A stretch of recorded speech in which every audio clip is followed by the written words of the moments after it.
Hello everyone, Anita here and welcome to week 5 of the 52 weeks illustration challenge. The theme for this week is 1920 and we are jumping straight into painting because this piece is quite big. It's an A3 size and it has a very busy pattern in the background. So as you can see, I'm just filling in the areas of the pattern, and the first part of this video is basically just that.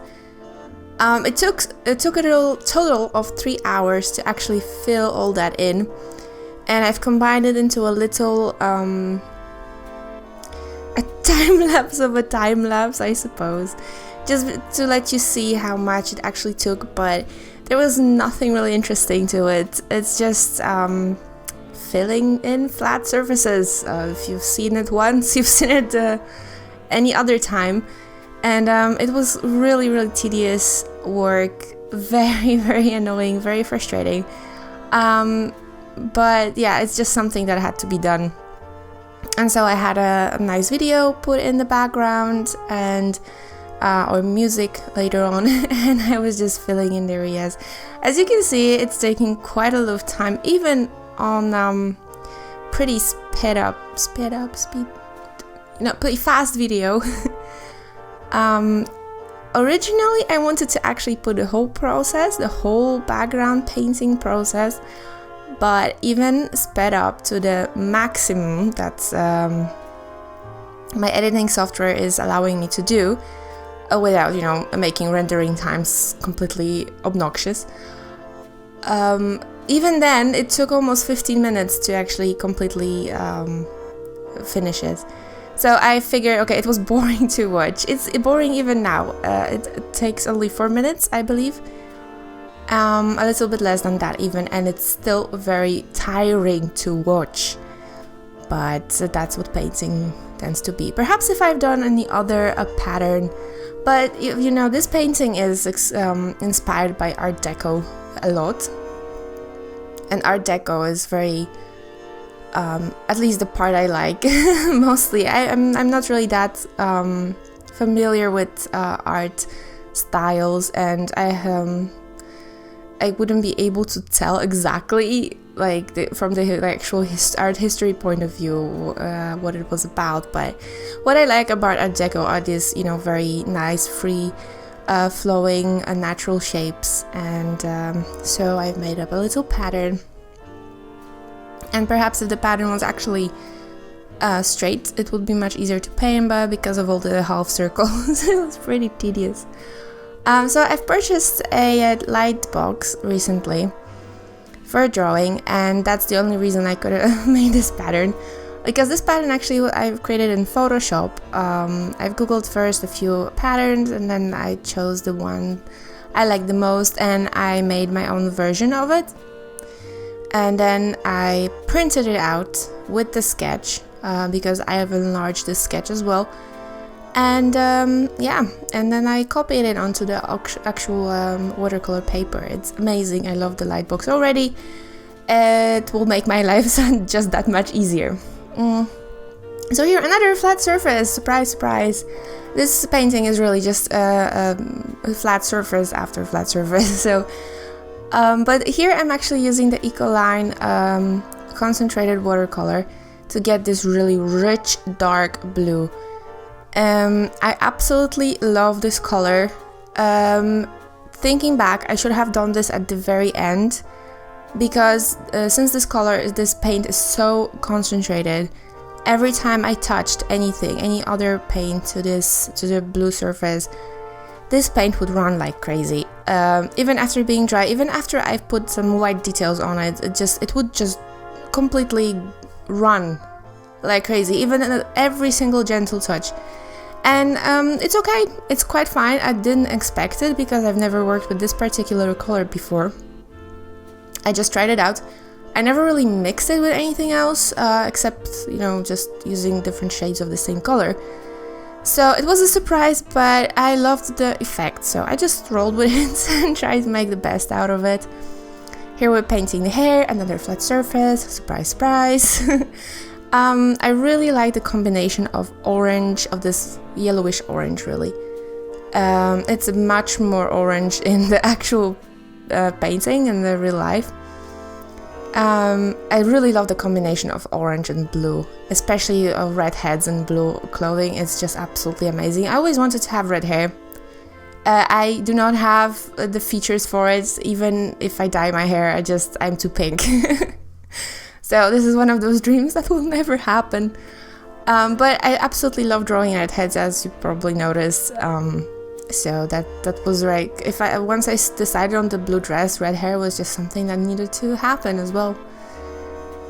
And I'm actually using, I'm not using really watercolor in here. I'm using my cheaty gouache. So every single color here is mixed with white gouache. So every watercolor is mixed with white gouache. As you can see, I'm running into problems here because even though it's a cheaty gouache, it's not exactly as concentrated as gouache, normal regular gouache would be. It still acts the same. So gouache kind of works more like acrylic paint rather than watercolor. So adding water to it only makes it look dirty. And its color, the skin color already was much darker than I expected. So it was another one of those little surprises. So I filled in a lot of the spaces outside of camera just because this painting was so extremely long. The video would be just so extremely long. I had to cut it quite a lot. And especially that these are all, as I said, flat surfaces. So you've seen me paint flat surfaces, so I'm just filling in basically every single space with flat color. There's nothing really that exciting to it, so I figured, it's better to actually show you something more interesting, like shading or adding details, than just the flat surfaces. That's why there's a lot of parts that have been cut. And here I'm just filling in I don't even know what that is. It was supposed to be a boa, and then it was supposed to be fur, fake of course. Something in between, I suppose. It's just an idea. I was kind of struggling with this part here because I had no idea what these shapes were. At first I thought maybe pearls, then flowers, then of course there's the flower in the middle, it's a lace flower. But then those, I really didn't know. I was having maybe a mother of pearl, kind of like a really shiny thing. But then because there was so much going on, and because I couldn't touch that blue, I was actually afraid of adding the shading for it. I didn't feel, also because the whole painting, I wanted to keep it very flat. So as you can see, there is not much shading going on in the hair, in the feathers, nothing really. That's why I didn't really want to add the shading to the pearl. So I just left it to the imagination. And later on I'm just adding a lot of details to it, so it worked out in the end. I was really happy. Here I'm really not happy what I've done here. I shouldn't have smudged the color. It made everything very muddy, so I just left it. When I've noticed that I was making it dirty, I just waited for it to dry and came back to it later to add more details.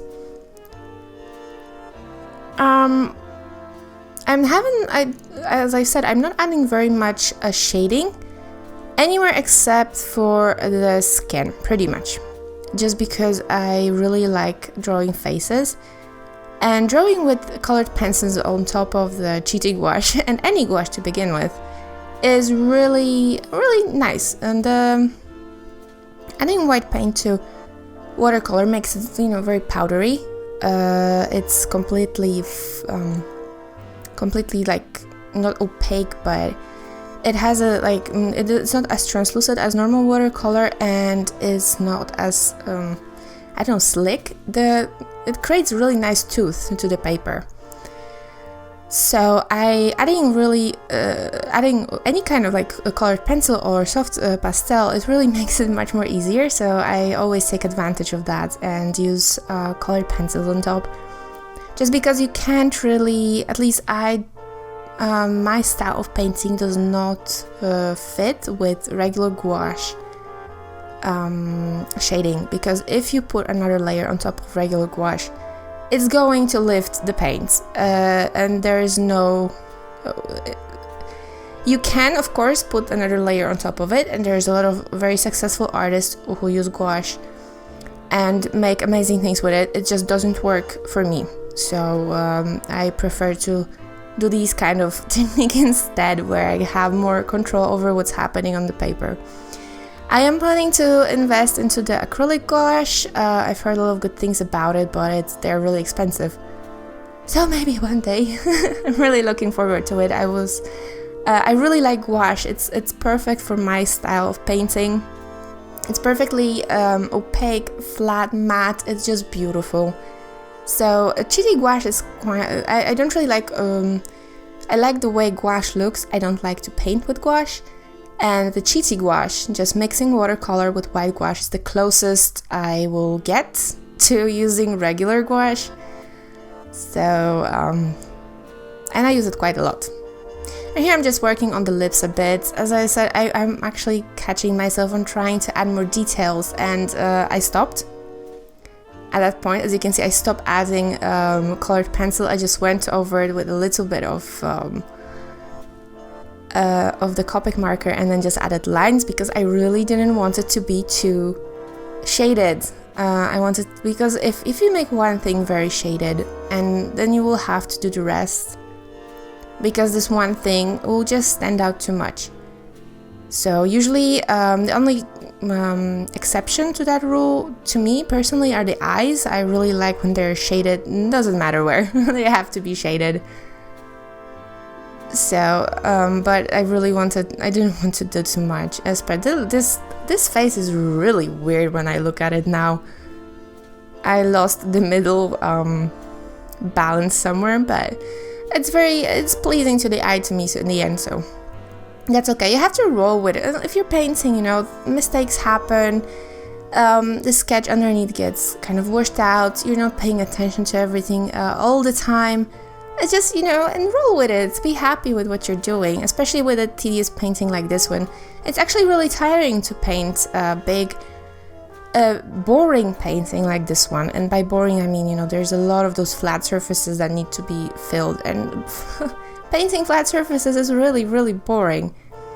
So I was actually really relieved when I could just switch to colored pencils and play a little bit with those eyelashes and eyes. I really like drawing eyes.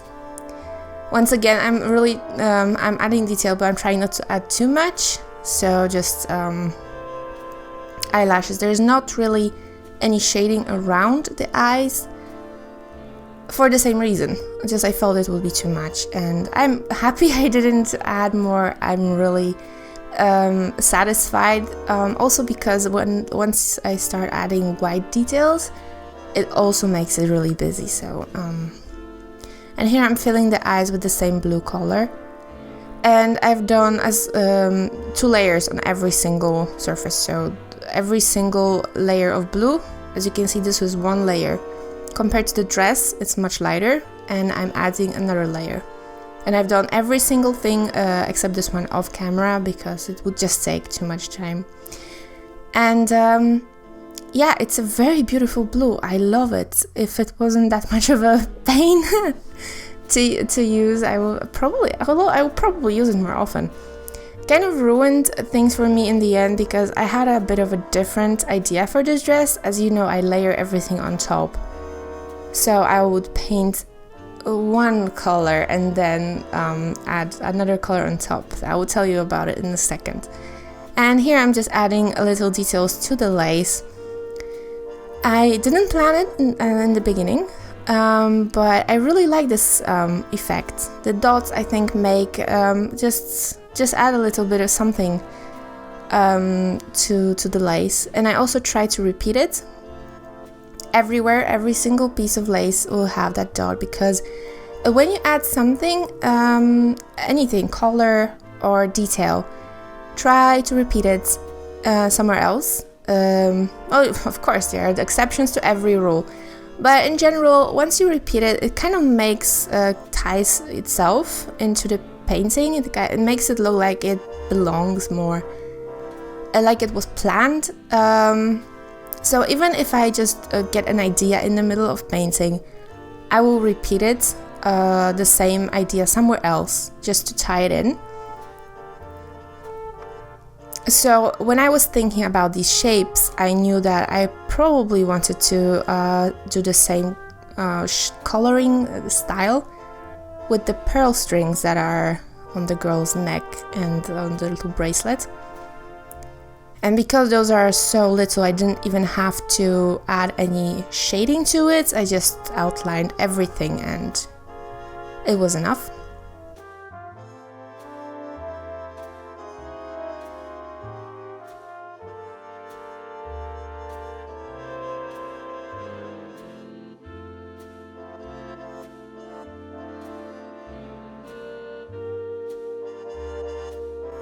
So I've said I'm not adding a lot of shading. This is another little exception.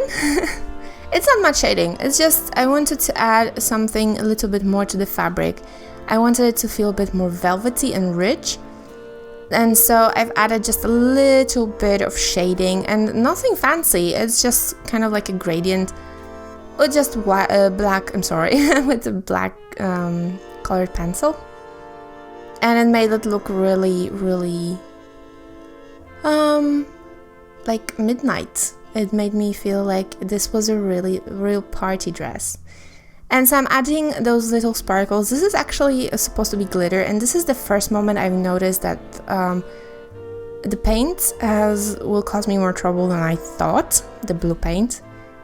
I don't know if you can notice it here very well, but every single one dot I'm putting of the white gel pen, which is extremely well covering, it's a very opaque gel pen, and every single one of those dots turns blue. It just picks up the pigment, and even after I can do it very gently, I'm not rubbing against the paint at all. It just turns blue, and even after putting another layer on top of the blue, as you can see, I'm trying to do it here. It doesn't work.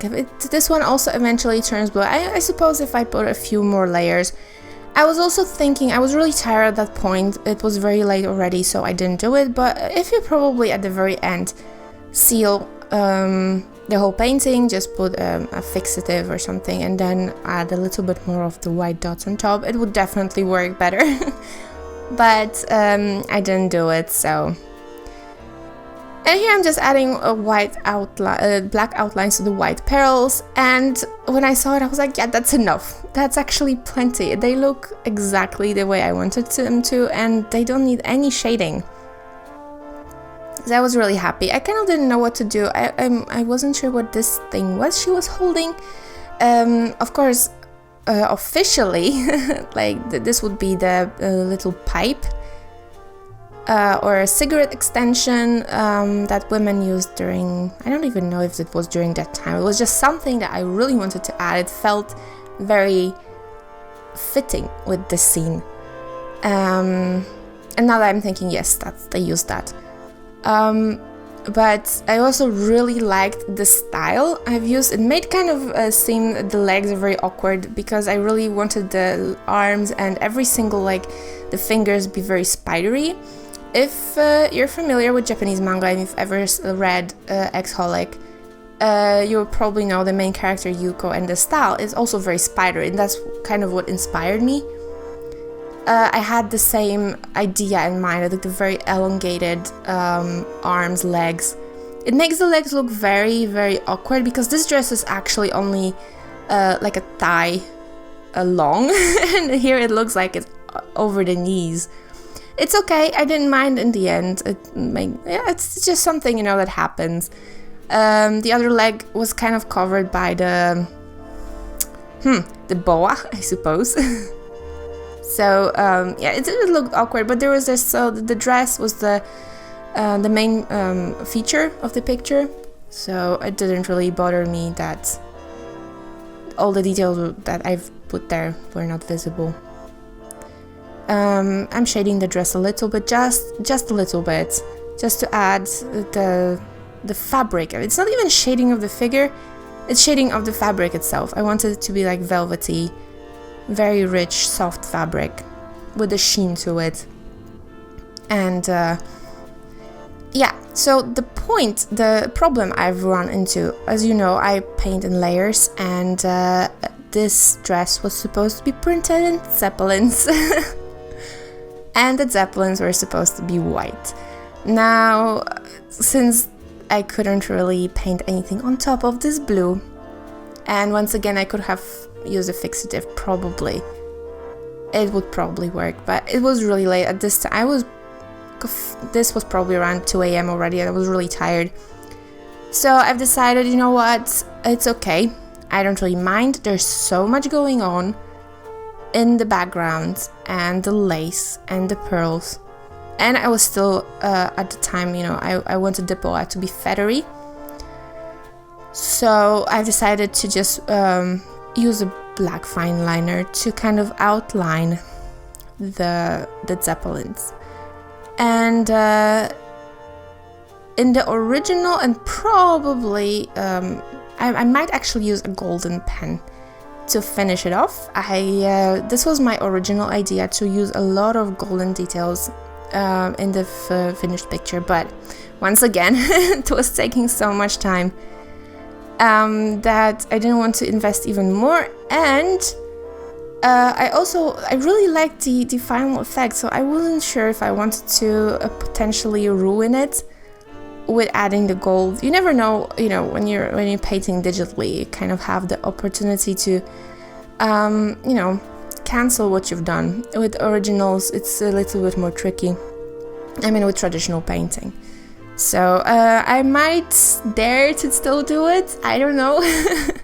For now, I'm just adding white, just to kind of, I really wanted this glitter sakin.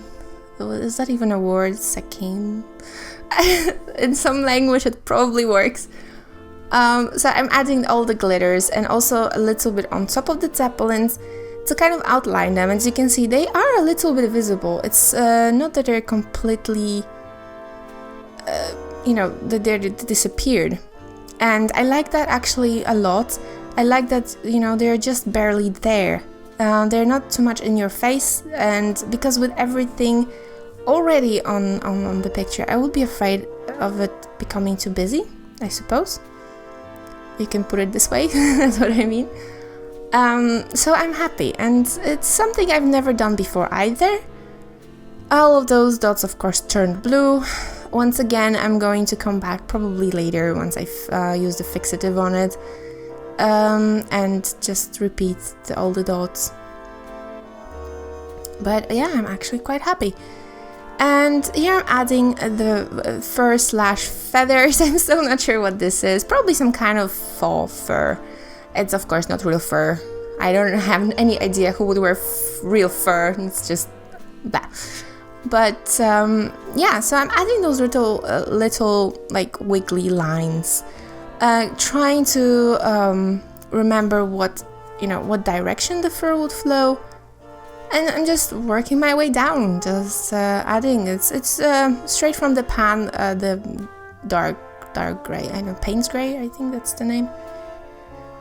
Straight from the pan, a little bit diluted, of course, but I really liked that it was so dark. I was a little bit afraid because I really liked how the gray turned out. It was really nice and flat. I actually would probably want to make it even darker. I enjoyed the dark dress, and I was really wanted to kind of experiment with darker colors, but that's enough for today. We'll experiment with another painting. And the most fun part, the parts that was just, I love this part. It was so much, it gives me so much freedom to just rub the soft pastel on top of the painting. And initially I wanted to just darken the edges, but because the hair was the only orange in the whole painting, I've decided that I wanted some of this orange to be in the background as well. And so I've started with orange, and as you can see, I'm rubbing it. There was a lot of orange used in the background. I'm trying to keep in mind that it's nice and balanced on both sides, so of course you don't really have much control. It will never be perfect. But I was trying to make sure that it's a little bit, you know, balanced on both sides of her. The same amount of orange and the same amount of blending, so it's not too harsh in some places and too bland in the others. And yeah, and I loved it. At the time, you know, it was already like 3 a.m. by that time. It was really late and I was really super tired, and every time I'm tired and I get to paint these kind of things, it feels so relaxing. It's amazing. I really like working with the soft pastel powder. I don't really like drawing with soft pastels. I don't really understand that. It was never my thing. I tried it a few times, and yeah, if I don't enjoy it, why should I do it more often? It's kind of, I don't know, it doesn't really make sense to me. So, and then on top of that orange, I'm actually layering a very dark blue, and coincidentally is the same blue as the dress. Very, very similar blue. I like that I have such a large amount of soft pastels that, you know, I can choose from. And I'm kind of blending it into the orange, and it's turning into this really nice, I would even dare to say, vintage green.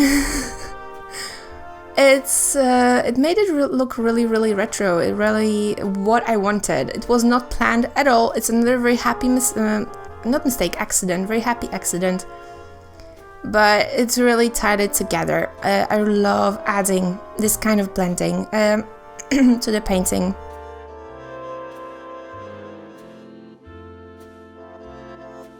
And like, instead of actually painting it, I feel like I really have more control over the soft pastel rather than actually already paint. If I had to paint it with gouache, that would be just the end of me.